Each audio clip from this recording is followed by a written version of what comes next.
वाला केस हम करते हैं। तो इसमें कि फॉर स्मॉल सैंपल साइजेस के लिए अब हम ये जो डिफरेंस बिटवीन मीन है उसका टेस्ट किस तरह करेंगे, यानी इसमें n1 n2 लेस देन 30 है। तो अब देखें, अब इसके अंदर दो बातें हो सकती हैं कि आपके पास जो पॉपुलेशन स्टैंडर्ड डेविएशन हो वो आपको मालूम ना हो, सिग्मा 1 एंड सिग्मा 2 अननोन हो। अगर सिग्मा 1 और सिग्मा 2 नोन हो तो फिर तो z डिस्ट्रीब्यूशन ही लगेगी, चाहे सैंपल साइज स्मॉल हो, तो वो तो ऊपर वाले ही केस है। लेकिन अब यहाँ पर ये कि हमारे पास स्मॉल सैंपल साइजेस हैं n1 n2 लेस देन 30 है, और जो पॉपुलेशन के स्टैंडर्ड डेविएशन है वो अननोन है, सिग्मा 1 और सिग्मा 2 अननोन है। तो अब इसमें दो केसेस पॉसिबल हैं कि या तो सिग्मा 1 और सिग्मा 2 इक्वल ना हो। तो ये जो आपके पास केस है ना, ये रिसर्च प्रॉब्लम है, मतलब ये अभी तक हमने सॉल्व नहीं करी। ये डिपेंड करता है कि मुख्तलिफ केसेस में मुख्तलिफ टाइप्स की सिचुएशन आती है, मुख्तलिफ टाइप्स की डिस्ट्रीब्यूशन होती है। तो ये आपकी रिसर्च प्रॉब्लम है, इसको आप सॉल्व नहीं कर सकते। यानी अगर आपके पास सैंपल साइजेस स्मॉल हो और पॉपुलेशन के स्टैंडर्ड डेविएशन अननोन हो और दोनों स्टैंडर्ड डेविएशन डिफरेंट हो, तो फिर ये रिसर्च प्रॉब्लम है, इसको आप सॉल्व नहीं कर सकते। तो आपके जो क्वेश्चन होंगे वो इस टाइप के नहीं होंगे।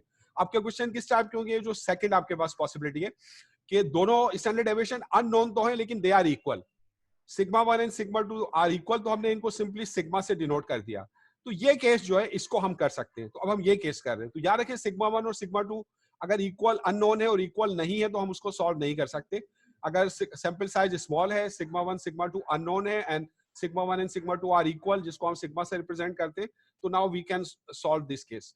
तो अब इस केस को हम कहते हैं ये पूल केस है आपके पास। इसमें हम क्या करते हैं, जो दोनों सैंपल्स हैं हम उनको पूल कर लेते हैं, यानी दोनों सैंपल के जो स्टैंडर्ड डेविएशन है या वेरिएंस है उनको यूज करके जो unknown common standard deviation of the population है हम उसको एस्टिमेट करने की कोशिश करते हैं। तो ये वाला केस हम कर रहे हैं, इसमें हम दोनों सैंपल्स को पूल कर लेंगे। तो जहां पे इसमें हमें पता है कि सैंपल साइज स्मॉल है और सिग्मा 1 सिग्मा 2 अननोन है, तो इस केस के अंदर हम टी डिस्ट्रीब्यूशन यूज करते हैं। तो ये टी डिस्ट्रीब्यूशन वाला केस है। तो हमेशा याद रखें, सैंपल साइज स्मॉल हो और स्टैंडर्ड डेविएशन अननोन हो। अगर नोन है तो फिर तो वो जेड डिस्ट्रीब्यूशन वाले ही केस है। तो यहाँ पर हम टी डिस्ट्रीब्यूशन यूज करेंगे। अब टी डिस्ट्रीब्यूशन में हमें पता होना चाहिए डिग्री ऑफ फ्रीडम क्या होती है।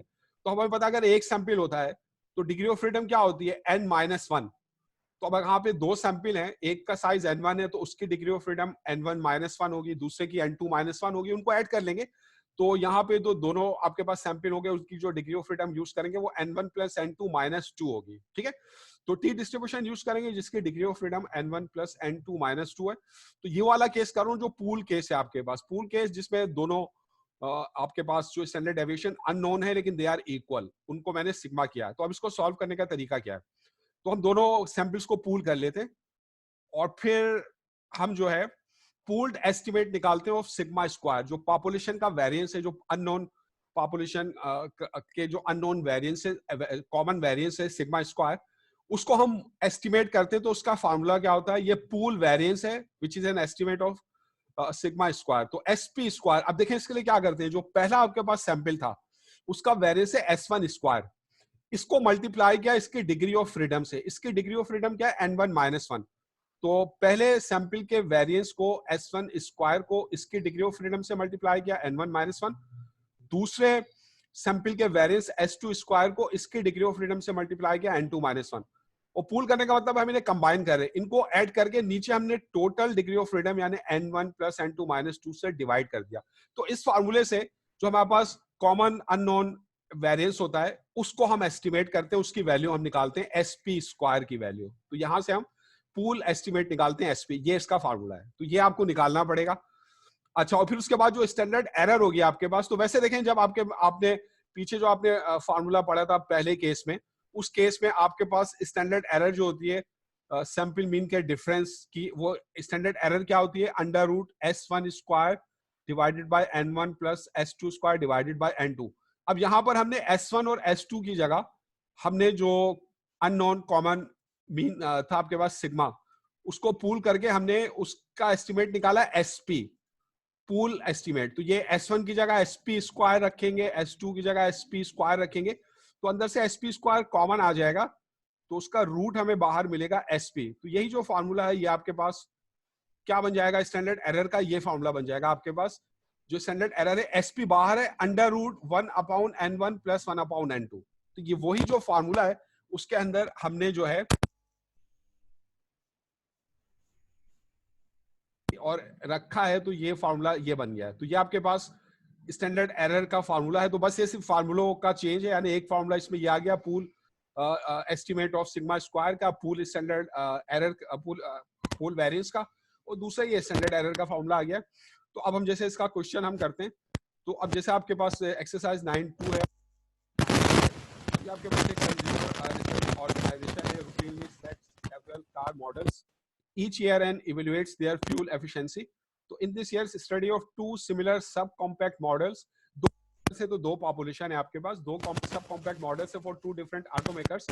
The average gas mileage for 12 cars, 12 cars ये N1 है, पहले सैंपल का साइज है जो कि लेस देन 30 है, ऑफ ब्रांड ए का सैंपल साइज है 12, तो उसका जो आपके पास एवरेज गैस माइलेज है 27.2 माइल्स पर गैलन है। ये सैंपल मीन है आपके पास, सैंपल मीन माइलेज है x1 बार, और जो स्टैंडर्ड डेविएशन आया सैंपल का वो आपके पास 3.8 माइलेज पर गैलन है, माइल्स पर गैलन है, तो ये S1 आ गया आपके पास 3.8। अच्छा, जो आपके पास 9 ब्रांड बी कार्स है, अब ये दूसरी ब्रांड बी है उसकी 9 कार्स है, ये दूसरी पॉपुलेशन पे अब चले गए, ये उसके सैंपल का साइज है N2, ये 9 है। तो इसका जो टेस्टेड एवरेज आया 32.4 माइल्स पर गैलन, तो ये इसका x2 बार है 32.4, और इसका जो स्टैंडर्ड डेविएशन है सैंपल का S2 4.3 माइल्स पर गैलन है। तो अब अल्फा 0.01 लेवल पर should it conclude that brand A cars, brand A की जो कार है, have lower average gas mileage than do brand B cars. Brand A की कार्स का जो एवरेज गैस माइलेज है वो लोअर है, लोअर यानी ब्रांड ए की कार का एवरेज था म्यू 1, यानी mu 1 is less than mu 2, तो ये हमें पता चल गया ये अल्टरनेट हाइपोथेसिस की फॉर्म क्या होगी। ठीक है, तो हमने स्टेप 1 लिखा है, अब इसमें नल हाइपोथेसिस है कि भाई माइलेज बराबर है average mu 1 is equal to mu 2 या mu 1 minus mu 2 is equal to 0, और हमसे पूछा गया था हम किस चीज में इंटरेस्टेड थे कि ब्रांड ए का माइलेज लेस हो, तो लेस का मतलब है कि उसका माइलेज हमने म्यू 1 लिया था, तो ये mu 1 is less than mu 2 है, या mu 1 minus mu 2 less than 0 है, तो ये लेस देन की फॉर्म में, तो हमें पता चल गया जो अल्टरनेट हाइपोथेसिस लेस देन की फॉर्म में, तो यहाँ पे हमने लेफ्ट टेल टेस्ट करना है, अल्फा में दिया हुआ 0.01, सही है। तो अब हम उसके बाद स्टेप 2 पर आते हैं, तो अब हम देख रहे हैं कि जो N1 और N2 है वो लेस देन 30 है, दोनों सैंपल का साइज स्मॉल है, और हमें दोनों पॉपुलेशन के स्टैंडर्ड डेविएशन मालूम नहीं है, वो अननोन है। ठीक है, तो ये हम अब इसके अंदर अगर हम ये सपोज करेंगे वो इक्वल नहीं है, तो ये प्रॉब्लम अनसॉल्व रही, रिसर्च प्रॉब्लम है। तो इसको सॉल्व करने के लिए, ताकि हम टी डिस्ट्रीब्यूशन यूज कर सके, हम सपोज कर लेते हैं कि दोनों जो अननोन आपके पास पॉपुलेशन स्टैंडर्ड डेविएशन है sigma 1 and sigma 2 they are equal, तो sigma 1 is equal to sigma 2, इसको मैं सिग्मा ले लेता हूं, तो यहाँ पे हम टी डिस्ट्रीब्यूशन यूज करते हैं। तो अब ये आपके मैंने टी डिस्ट्रीब्यूशन शो करी है, अब इसमें क्योंकि लेफ्ट टेल टेस्ट है आपके पास, तो सारा जो रिजेक्शन रीजन है लेफ्ट टेल में 0.01 अल्फा के बराबर उसका एरिया है, ये एक्सेप्टेंस रीजन है, एक्सेप्टेंस रीजन 99% है। तो अब मुझे ये टी डिस्ट्रीब्यूशन की क्रिटिकल वैल्यू जो है ये निकालनी है। तो अब टी का टेबल हम किस तरह पढ़ते हैं, टी के टेबल में वैल्यू पढ़ने के लिए हमें एक तो दोनों टेल्स में एरिया चाहिए होता है, और हमें डिग्रीज ऑफ फ्रीडम चाहिए होती है। अब यहाँ पर हमें एक टेल में एरिया दिया हुआ है, area in one tail that is 0.01, तो फिर एरिया इन टू टेल्स या एरिया इन बोथ टेल्स क्या होगा, इसका ट्वाइस कर लेंगे आप, वो 0.02 होगा, और जो डिग्रीज ऑफ फ्रीडम है आपके पास वो आपके पास क्या होती है N1 प्लस N2 माइनस 2, तो हम इसमें वैल्यू रख दें, N1 आपके पास 12 है, N2 आपके पास 9 है, इसको सॉल्व कर लिया तो डिग्रीज ऑफ फ्रीडम आपके पास आ गई 19। तो अब हम टी के टेबल में जाएंगे, उसमें डिग्रीज ऑफ फ्रीडम 19 है, और एरिया इन बोथ टेल्स आपके पास 0.02 है, तो वहां से ये टी की वैल्यू आप खुद वेरीफाई कर सकते हैं, मैंने पढ़ ली है 2.539 है, तो ये मुझे क्रिटिकल वैल्यू मिल गई। अब क्योंकि ये क्रिटिकल वैल्यू लेफ्ट टेल में है तो ये नेगेटिव है, तो खुद मुझे इसके साथ माइनस लगाना है, तो क्रिटिकल वैल्यू है -2.539, अगर राइट टेल में होती तो ये पॉजिटिव रहती। तो ये हमने सेकंड स्टेप कर लिया, हमने टी डिस्ट्रीब्यूशन का फैसला कर लिया और हमने क्रिटिकल वैल्यूज निकाल ली। अब आ जाए, अब सबसे पहले मुझे पूल्ड एस्टिमेट निकालना है सिग्मा का, तो जो पूल्ड एस्टिमेट है यानी एसपी, तो उसका फॉर्मूला क्या है, under root N1 minus 1 S1 square plus N2 minus 1 S2 square divided by N1 plus N2 minus 2, तो इसमें N1 S1 वगैरह की वैल्यूज रख के इसे सॉल्व कर लिया, तो मेरे पास पूल्ड एस्टिमेट ऑफ सिग्मा आ गया एसपी, क्योंकि अब मुझे इसको यूज करना है एस्टिमेटेड स्टैंडर्ड एरर में, तो इसलिए मैं इसको पहले निकालता हूं। तो अब जो एस्टिमेटेड स्टैंडर्ड एरर है उसको मैंने कैलकुलेट किया, जो सैंपल मीन की डिफरेंस की स्टैटिस्टिक्स है x1 बार माइनस x2 बार, तो उसका जो एस्टिमेटेड स्टैंडर्ड एरर है तो वो है SP under root 1/n1 plus 1/n2, तो एसपी हमने ऊपर से रखा 4.0181, n1 n2 की वैल्यूज रखे, इसको मैंने सॉल्व कर लिया, ये 1.72 फिर उसके बाद मुझे ऑब्जर्व टी वैल्यू निकालनी है, जो ऑब्जर्व सैंपल डिफरेंस की वैल्यू उसको टी वैल्यू में कन्वर्ट करना है, जेड डिस्ट्रीब्यूशन होती है तो जेड वैल्यू में कन्वर्ट करते हैं, टी डिस्ट्रीब्यूशन है टी वैल्यू में कन्वर्ट करेंगे। तो फॉर्मूला क्या होगा, टी वैल्यू का x1 bar minus x2 bar minus mu 1 minus mu 2 divided by standard error, तो अब x1 बार आपको दिया हुआ था 27.2, ये आपको डेटा में गिवन है x1 बार और x2 बार, ये दोनों जो है आपको डेटा में दिए हुए। x1 बार 27.2 है, x2 बार 32.4 है और μ1 माइनस μ2 ये नल हाइपोथेसिस में आपको इसकी वैल्यू पता है, ये 0 है। तो ये हमने x1 बार की वैल्यू रखी, x2 बार की वैल्यू रखी, μ1 माइनस μ2 की वैल्यू रखी 0, नीचे स्टैंडर्ड एरर जो ऊपर कैलकुलेट किया उसकी वैल्यू रखी, तो ये ऑब्जर्व की वैल्यू आ गई -2.93। अब हम फोर्थ स्टेप में कंपेयर करेंगे ये एक्सेप्टेंस रीजन में है रिजेक्शन रीजन में। तो ये आपकी डायग्राम, ये लेफ्ट टेल टेस्ट है, इसमें जो क्रिटिकल वैल्यू थी आपके पास वो थी -2.593। अब ये जो ऑब्जर्व वैल्यू -2.93, तो अब देखें ये -2.539 के लेफ्ट पर है, तो ये रिजेक्शन रीजन में। समझ में आ रही है ना रिजेक्शन रीजन में क्यों है? क्योंकि ये -2.539 के लेफ्ट पर है। हेलो, आवाज आ रही है ना मेरी? हेलो जी सर, आ रही है, सुन रहे। तो अब क्योंकि ऑब्जर्व टी वैल्यू जो है वो lies in rejection region, so we reject null, तो हम अल्टरनेट हाइपोथेसिस को एक्सेप्ट करेंगे। तो अल्टरनेट हाइपोथेसिस आपके पास क्या था? अल्टरनेट हाइपोथेसिस ये था कि जो आपके पास जो ब्रांड ए का गैस माइलेज है μ1 वो लेस देन μ2 है। तो ये हमारा कंक्लूजन है कि हमारे पास सिग्निफिकेंट एविडेंस है, एनफ एविडेंस है ये कंक्लूड करने के लिए। So we conclude that the brand A cars have lower average gas mileage than do brand B cars. तो ये हमारे इसका एक क्वेश्चन हम और करते हैं, ये एप्लीकेशन है 9.8 है। तो एक credit insurance organisation has developed a new high tech method of training new sales personnel. The company sampled 16 employees. तो ये N1 है आपके पास, 16 who were trained the original way, उनको ओरिजिनल तरीके से ट्रेन किया गया and found average daily sales to be $688। तो ये एवरेज सेल है, ये x1 बार है, सैंपल मीन है $688 and the sample standard deviation was $32.63। तो ये सैंपल स्टैंडर्ड डेविएशन S1 है। पॉपुलेशन स्टैंडर्ड डेविएशन हमें नहीं पता। तो ये एक पहली पॉपुलेशन हुई, एक कंपनी के 16 एम्प्लॉयज को सिलेक्ट करके ओरिजिनल वे से उनको ट्रेन किया गया, उनकी पॉपुलेशन है। दे ऑल्सो सैंपल्ड 11 एम्प्लॉयज, मजीद उन्होंने 11 एम्प्लॉयज को सैंपल किया है। तो ये दूसरी पॉपुलेशन का आपको सैंपल साइज दे रहा है N2 11 है। तो who were train using the new method, तो वो नए मेथड से उनको ट्रेन किया गया। तो अब उनको जो ट्रेन किया गया नए मेथड से, तो हमें पता चला कि उनकी जो एवरेज डेली सेल है वो $706, यानी थोड़ी बढ़ गई है। तो x2 बार है आपके पास $706 है और उसकी जो सैंपल स्टैंडर्ड डेविएशन है $24.84 है। तो दोनों सैंपल का साइज, मीन और स्टैंडर्ड डेविएशन आपको गिवन है। तो अब एट अल्फा 0.05 लेवल पर आप बताएं कैन दी कंपनी कंक्लूड। अब इसमें आपको पता चलेगा किस टाइप का टेस्ट होगा, अल्टरनेट हाइपोथेसिस क्या बनाना होगा। तो can the company conclude that average daily cells have increased under the new plan, कि जो न्यू प्लान के तहत जो एवरेज डेली सेल है वो आपकी इंक्रीज हो गई है। तो अब किस टाइप का होगा आपके पास, यानी μ2 जो है, जो न्यू है आपके पास, वो लेस देन है μ1। μ2 न्यू है वो इंक्रीज हो गया ना μ1 से, μ1 लेस देन μ2 होगा, ठीक है ना। μ1 आपके पास क्या ओल्ड वाला है और μ2 आपके पास क्या है, न्यू वाला है। बात समझ में आ रही है? ये नहीं होगा μ1 इज ग्रेटर देन μ2 नहीं होगा, उसका मतलब तो ये हुआ कि ओल्ड इंक्रीज हो गया है। फिर उसका मतलब ये होगा कि न्यू मेथड ने डिक्रीज कर दिया है, वो उस सूरत में होता। हम क्या चेक करना चाहते हैं कि जो न्यू मेथड है उससे सेल्स इंक्रीज हो गई है, तो न्यू मेथड को की सेल्स को हम μ2 कह रहे हैं, तो इसका मतलब है कि μ2 इज ग्रेटर देन μ1 या μ1 इज लेस देन μ2। तो अब हम स्टेप 1 पर आते हैं जी। मतलब सर तमाम इस क्वेश्चन में मैंने देखा स्टेप 1 बहुत इंपॉर्टेंट है, अगर वो सही हो जाए तो आगे तो सेम। स्टेप 1 में अल्टरनेट हाइपोथेसिस बहुत इंपॉर्टेंट है, अगर वो आपने सही बना लिया तो आपका सारा टेस्ट सही होगा, फिर वहीं पे गलती कर सकते हैं आप। तो H1 है कि μ1 इज लेस देन μ2, तो ये लेफ्ट टेल टेस्ट है, अल्फा दिया हुआ है आपको। अब क्योंकि N1 N2 लेस देन 30 है और सिग्मा 1 और सिग्मा 2 अननोन है, तो हम पूल केस यूज करने के लिए हम फर्ज कर लेते हैं कि जो दोनों unknown population standard deviation equal है, उसको सिग्मा ले लेते हैं। तो यहाँ पे सैंपल साइज अननोन है और पॉपुलेशन के sigma 1 sigma 2 sample size small है, सिग्मा 1 सिग्मा 2 अननोन है, तो हम टी डिस्ट्रीब्यूशन यूज करेंगे। लेफ्ट टेल टेस्ट है, सारा रिजेक्शन रीजन लेफ्ट टेल में। तो अब यहाँ पे एक टेल में एरिया 0.05 है, तो दोनों टेल में एरिया उसका डबल हो जाएगा 0.1। और जो डिग्रीज ऑफ फ्रीडम है आपके पास वो N1 प्लस N2 माइनस 2 है, तो N1 16 N2 11 रख के कैलकुलेट कर लिया, डिग्री ऑफ फ्रीडम 25 आ गई। तो टी टेबल से क्रिटिकल वैल्यू निकालेंगे तो उसमें दो चीजें हमें पता है, इसके डिग्रीज ऑफ फ्रीडम 25, वो दोनों टेल्स में एरिया 0.1। तो आप टी के टेबल को पढ़ना आता है, वहां से जाके आप पढ़ लीजिएगा, ये वैल्यू आ गई 1.708। क्योंकि ये लेफ्ट टेल टेस्ट में है ये क्रिटिकल वैल्यू, तो ये नेगेटिव होगी, तो इसलिए हमने माइनस अपने पास से खुद लगा दिया, तो क्रिटिकल वैल्यू आ गई -1.708, ये क्रिटिकल वैल्यू आ गई।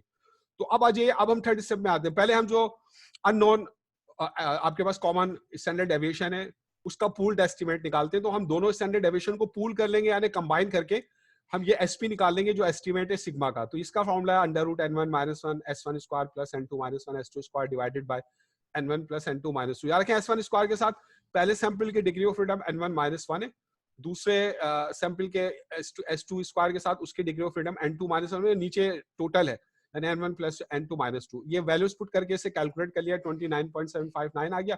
अब इस एसपी को हमने यूज करके जो एस्टिमेटेड स्टैंडर्ड एरर है पूल केस की वो निकाली, तो वो है SP under root 1/n1 plus 1/n2। SP put कर दिया, ऊपर से n1 n2 रख दिया, ये इसकी वैल्यू आ गई 11.6561। फिर हमने इसकी ऑब्जर्व टी वैल्यू निकाल ली सैंपल मीन के डिफरेंस की। तो इसका फॉर्मूला टी बराबर है x1 bar minus x2 bar minus mu one minus mu to.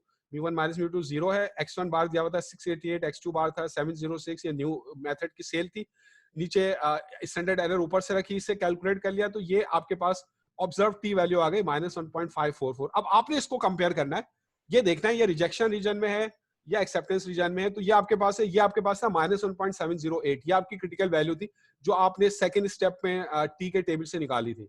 और ये जो ऑब्जर्व वैल्यू अब आपने निकाली है -1.544। अब देखिए ये कहां पर है, ये क्योंकि -1.708 से बड़ी है तो ये उससे पहले आएगी, तो ये ब्लू पोर्शन में होगी, ये एक्सेप्टेंस रीजन में होगी। तो यहाँ पे ये जो ऑब्जर्व टी वैल्यू है ये एक्सेप्टेंस रीजन में फॉल करती है एज द ऑब्जर्व। तो अब हम स्टेप 5 में अपना कंक्लूजन लिखेंगे, तो as the observe T value lies in acceptance region, तो so we do not reject null hypothesis H0। So the company concludes that average daily sales have not increased under the new plan। वो same रही है, वो increase नहीं हुई है। सही है, तो ये हमारा कंक्लूजन है। तो समझ गए यहां तक, कोई प्रॉब्लम तो नहीं है इसमें आपको? तो इसमें देखें मेथड बिल्कुल सेम है, सिर्फ बस अब दो पॉपुलेशन से मुतालिक है तो वो फार्मूले आपके उसी हिसाब से। अब जैसे एक और क्वेश्चन मैं आपको करवाता हूँ 9-11। तो अब इसमें है a sample of 30-year conventional mortgage rates eight 11 randomly chosen banks. तो 30-year कन्वेंशनल मॉर्गेज रेट आपके पास है, ये 30 कोई डेटा नहीं है, तो 30 year का एक कन्वेंशनल मॉर्गेज रेट है, उसकी टाइप बता रहा है। इसमें से आपने 11 randomly chosen banks in California, तो ये आपका पहला सैंपल साइज है 11, n1 आपके पास 11, आपने 11 बैंक्स को रैंडमली चूज कर लिया, yielded A mean rate of 7.61%। तो इससे जो मीन रेट आपको मिला है x1 बार वो 7.61% है, और जो स्टैंडर्ड डेविएशन मिला है सैंपल से S1 वो 0.39 है। A similar sample taken at 8 randomly chosen banks in Pennsylvania. इसी तरह आपने पेंसिल्वेनिया में 8 रैंडमली बैंक को चूज किया, तो ये दूसरा आप सैंपल चूज कर रहे हैं, n2 आपके पास है 8, और इसका जो मीन रेट आया x2 बार 7.43, और जो स्टैंडर्ड डेविएशन आया आपके पास S2 वो 0.56 है। तो ये तो आपको दोनों सैंपल का डेटा दे दिया। अब आज अब हमने करना क्या है, अब हाइपोथेसिस टेस्ट कौन सा करना, तो do this samples provide evidence to conclude at alpha point 1 that conventional mortgage rates in California. California वाला कौन सा था, म्यू1 वाला, x1 वाला। जो मॉर्गेज रेट कैलिफोर्निया और पेंसिल्वानिया है, come from populations with different means. ये ऐसी पॉपुलेशन से आए जिनके मीन्स डिफरेंट है, जिनके मीन्स डिफरेंट हैं। तो आपके पास जो अल्टरनेट हाइपोथेसिस है वो क्या होगा कि म्यू1 और म्यू2 are equal, they are not different, यानी इनका डिफरेंस 0 है। और अल्टरनेट हाइपोथेसिस क्या होगा कि दे आर डिफरेंट, मतलब म्यू1 इज नॉट इक्वल टू म्यू2। तो ये आपके पास टू टेल टेस्ट है, इसमें alternate hypothesis not equal to की फॉर्म में। तो ये आपके पास टू टेल टेस्ट है। अल्फा जो है आपको दिया हुआ है वो आपके पास है 0.1। तो अब आप n1 n2 लेस देन 30 है, सिग्मा 1 सिग्मा 2 अननोन है। अगर n1 n2 ग्रेटर देन 30 होते तो z डिस्ट्रीब्यूशन लगती, चाहे सिग्मा 1 सिग्मा 2 पता होते या नहीं पता होते। लेकिन n1 n2 स्मॉल है, सिग्मा 1 सिग्मा 2 अननोन है, तो हम पूल केस यूज करेंगे। तो हम फर्ज कर लेंगे दोनों अननोन स्टैंडर्ड डेविएशन बराबर, उसको सिग्मा ले लें। हम यहाँ पे टी डिस्ट्रीब्यूशन यूज करेंगे, तो ये आपके पास टू टेल टेस्ट है, तो जो टोटल रिजेक्शन रीजन है 0.1 का दोनों टेल में इक्वली डिस्ट्रीब्यूट हो जाएगा, 0.05 राइट टेल में, 0.05 लेफ्ट टेल में। ये टी डिस्ट्रीब्यूशन है। अब इसमें दोनों टेल में रिजेक्शन रीजन है, बीच में एक्सेप्टेंस रीजन है, तो पॉजिटिव नेगेटिव दो क्रिटिकल वैल्यूज है। तो अब टी डिस्ट्रीब्यूशन से टी के टेबल से क्रिटिकल वैल्यू निकालने के लिए हमें दोनों टेल्स में एरिया पता होना चाहिए, क्योंकि एक टेल में एरिया 0.05 है, तो दोनों टेल में एरिया इसका डबल होगा 0.1, ये अल्फा के बराबर। और जो डिग्रीज ऑफ फ्रीडम है n1 प्लस n2 माइनस 2 से निकाल लिया, n1 और n2 पुट करके 17 आ गया। तो हम टी के टेबल में जाते हैं। अब टी के टेबल में टी डिग्रीज ऑफ फ्रीडम आपके पास 17 है, और एरिया इन बोथ टेल्स 0.1 है, तो वहां से टी की वैल्यू पढ़ ली मैंने 1.74। तो ये क्रिटिकल वैल्यूज आ गई प्लस माइनस 1.74, ठीक है, एक राइट टेल में एक लेफ्ट टेल में। अब आ जाए स्टेप थर्ड है जहां पे हमने कैलकुलेशन करनी है। तो पहले हम पूल्ड एस्टिमेट निकालते हैं ऑफ अननोन।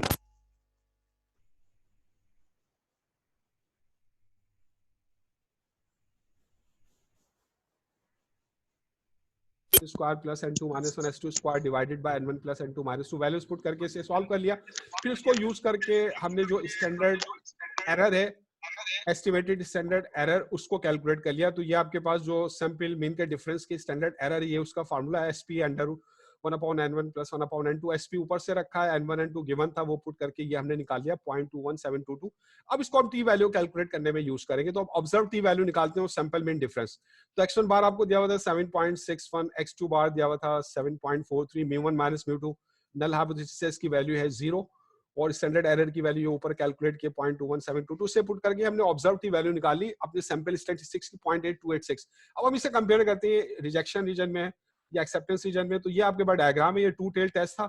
ये क्रिटिकल वैल्यूज थी 1.74 और -1.74 जो आपने सेकंड स्टेप में टी टेबल से निकाली थी। अब ये जो क्रिटिकल वैल्यू, ये जो आपके पास ऑब्जर्व्ड वैल्यू है, अब इसको आप देखें कुछ रीजन में 0.8286 कहां पर होगी? ये 0 के राइट पर है कहीं पर, बिटवीन 0 एंड 1.740। तो ये एक्सेप्टेंस रीजन में लाई कर रही है, तो हम नल हाइपोथेसिस को रिजेक्ट नहीं करेंगे। इसका मतलब ये है कि जो कैलिफोर्निया और पेंसिल्वानिया के जो आपके पास जो रेट्स हैं, they are not significantly different, they are same. μ1 is equal to μ2। हमारे पास एनफ स्टैटिस्टिकल एविडेंस नहीं है जिससे हम कह सकें कि दोनों रीजन में, कैलिफोर्निया और पेंसिल्वानिया में, जो आपके पास मॉर्गेज रेट है, मीन मॉर्गेज रेट जो है वो डिफरेंट है, दे आर नॉट डिफरेंट। सही है? तो ये आपके पास जो यहां तक बात क्लियर है? हाँ, यहां तक बात क्लियर है या कुछ पूछना है यहां तक? सर क्लियर है सर। देखिए यहाँ पे अगर आपको यहाँ पे मैं रोक के जो है दोबारा आपको दिखा देता हूँ। इसमें हमने दो टाइप्स के टेस्ट करने हैं, टू सैंपल टेस्ट दो टाइप्स के। एक पॉपुलेशन के मीन के डिफरेंस के बारे में μ1 माइनस μ2, दूसरा उनके प्रोपोर्शन के डिफरेंस के बारे में। तो पहले जो हम कर रहे हैं वो हाइपोथेसिस टेस्ट कर रहे हैं फॉर डिफरेंस बिटवीन मीन्स। तो अब इसमें जो हम सैंपल स्टैटिस्टिक्स यूज करेंगे वो जो दोनों पॉपुलेशन हमने दो सैंपल ड्रॉ किए, उनके मीन का डिफरेंस जो है उसको हम सैंपल स्टैटिस्टिक्स के तौर पर यूज करेंगे। तो x1 बार माइनस x2 बार, ये हमारा सैंपल स्टैटिस्टिक्स है। तो इसका जो मीन होता है वो μ1 माइनस μ2 के बराबर होता है, और इसका जो स्टैंडर्ड एरर है उसका फार्मूला ये लिखा हुआ है √σ1 square upon n1 plus σ2 square upon n2। ये उस सूरत में अगर दोनों पॉपुलेशन के स्टैंडर्ड डेविएशन आपको मालूम हो। अगर दोनों पॉपुलेशन के स्टैंडर्ड डेविएशन मालूम नहीं है, उनकी जगह आपको सैंपल के स्टैंडर्ड डेविएशन मालूम है, तो फिर आप इसकी एस्टिमेटेड वैल्यू, कैप्ड वैल्यू निकालेंगे। σ1 स्क्वायर की जगह s1 स्क्वायर और σ2 स्क्वायर की जगह s2 स्क्वायर। तो ये हमारे पास पहला केस था। इसके फिर हमने क्वेश्चंस मैंने आपको बताया कि आप किस तरह करेंगे, वही मेथड है। 5 स्टेप्स हैं आपके पास हाइपोथेसिस टेस्ट के। पहले स्टेप है नल हाइपोथेसिस बताते हैं, अल्टरनेट हाइपोथेसिस बताते हैं। अल्टरनेट हाइपोथेसिस के टाइप से पता चलता है किस टाइप का टेस्ट होगा, टू टेल्ड होगा या वन टेल्ड होगा, तो राइट टेल्ड होगा या लेफ्ट टेल्ड होगा। सेकंड स्टेप में हम डिसाइड करते हैं Z डिस्ट्रीब्यूशन है या T डिस्ट्रीब्यूशन, फिर उसकी क्रिटिकल वैल्यूज निकालते हैं। फिर थर्ड स्टेप में हम स्टैंडर्ड एरर निकालते हैं, या जो दूसरी स्टैंडर्ड एरर को कैलकुलेट करने के लिए जो चीजें कैलकुलेट करनी होती है वो निकालते हैं, स्टैंडर्ड एरर निकालते हैं और स्टैंडर्ड Z वैल्यू या T वैल्यू निकालते हैं। तो ये जो ऑब्जर्व Z वैल्यू या T वैल्यू, फिर इसको देखते हैं रिजेक्शन रीजन में या एक्सेप्टेंस रीजन में। अगर रिजेक्शन रीजन में नल हाइपोथेसिस को रिजेक्ट कर दें, अल्टरनेट हाइपोथेसिस को एक्सेप्ट कर लें। अगर एक्सेप्टेंस रीजन में तो नल हाइपोथेसिस को एक्सेप्ट कर लें, उसी हिसाब से कंक्लूजन कर लें। तो इसके फिर मैंने आपको कुछ मुख्तलिफ क्वेश्चंस करवाए और फिर उसमें कुछ आपको प्रैक्टिस के लिए दिए, ठीक है ना। तो ये तो आपने किया। फिर उसके बाद आ जाएगा सैंपल साइज इज स्मॉल है, n1 n2 लेस देन 30 है और σ1 σ2 अननोन है। तो अब इसमें दो केसेस है, अगर σ1 और σ2 बराबर ना हो तो ये आपकी रिसर्च प्रॉब्लम है, इसको हम सॉल्व नहीं कर सकते। दूसरा जो केस है उसे सॉल्व कर सकते हैं कि σ1 और σ2 अननोन तो है लेकिन दे आर इक्वल, तो फिर इसको हम सिग्मा ले लेते हैं। फिर हम दोनों सैंपल के स्टैंडर्ड डेविएशन को पूल करके, कंबाइन करके हम जो है इसको एस्टिमेट करते हैं। तो ये पूल केस है, आपके पास दोनों सैंपल्स को हम पूल करते हैं, इसमें टी डिस्ट्रीब्यूशन यूज होती है, उसकी degree of freedom n1 plus n2 minus 2 है। तो अब इसका केस मैंने आपको करवाया, बस इसमें बस एक फार्मूले का इजाफा हो गया कि जो आपके पास दोनों पॉपुलेशन के स्टैंडर्ड डेविएशन अननोन है, σ1 और σ2 और इक्वल है, जिसको हमने सिग्मा कहा है। तो उसको एस्टिमेट करने के लिए जो सैंपल के स्टैंडर्ड डेविएशन होते हैं s1 s2, उनको हम कंबाइन करके हम SP निकालते हैं और फिर उसको हम फार्मूले में यूज करते हैं स्टैंडर्ड एरर के। तो बस ये आपके पास एक फार्मूले का इजाफा हो जाता है। तो इसका मेथड वही है। फिर ये मैंने जिसे इसके क्वेश्चन करवाए, तो इसमें आप थर्ड स्टेप में आप पहले पूल एस्टिमेट SP निकालेंगे, फिर स्टैंडर्ड एरर आप निकालेंगे SP की मदद से, फिर आप ऑब्जर्व T वैल्यू निकालेंगे, जो भी आपका सैंपल स्टैटिस्टिक्स आपको सैंपल से मिला है उसके डिफरेंस की T वैल्यू निकालेंगे और फिर देखेंगे रिजेक्शन रीजन में या एक्सेप्टेंस रीजन में। तो यहाँ तक क्लियर है, ये केसेस कंप्लीट है। अब इसका लास्ट केस रह गया है, तो लास्ट केस करवाऊं अभी। अभी आप करना चाहते हैं या बाद में करना चाहते हैं? सर बाद में करा दें, अभी क्लास ऑफ कर देते हैं सर। हाँ सही है, मैं इसलिए कह रहा हूँ कि